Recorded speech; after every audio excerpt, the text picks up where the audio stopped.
స్వీకారోత్సవం అందరు గ్రామ ప్రజల మధ్యలో ఈరోజు అందరం సర్పంచ్ వార్డు మెంబర్లు అందరం ప్రమాణ స్వీకారం ఈరోజు చేయించినాం.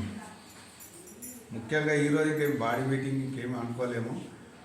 మళ్ళీ ఒక రోజు మీటింగ్ పెట్టి గ్రామం గురించి ఏమేమి చేయాలి, ఏమేమి ఉన్నాయి నిధులు అవన్నీ తెలుసుకున్న తర్వాత మా గ్రామం ఏంటనే యాక్షన్ ప్లాన్ అనేది చేయాలని అనుకుంటున్నాం. మళ్ళోసారి గెలిపించిన గ్రామ ప్రజలందరికీ మా యొక్క ధన్యవాదాలు. మా యొక్క గ్రామంలో జరిగిన ఎన్నికలకు అందరూ తోడుగా ఉన్నారు. మా యొక్క నమస్కారం. గ్రామం కులాపూర్ ఉప సర్పంచ్, వార్డు మెంబర్లు, సర్పంచ్ ఉన్నది. మా విలేజ్లో ఈరోజు ప్రమాణ స్వీకారం చేసినాము. మా ప్రజలందరూ భారీ మెజార్టీతో మాకు నమ్మకంతో గెలిపించారు. కాబట్టి వాళ్ళ నమ్మకం ఏదున్నా, వాళ్ళ పనులు ఏమున్నా మేము ముందుండి, ప్రభుత్వం ఉన్నది ఏదున్నా అందరం కలిసి కోఆర్డినేట్గా కలిసి అన్నీ ఏ పనులున్నా చేపిస్తామని చెప్పు.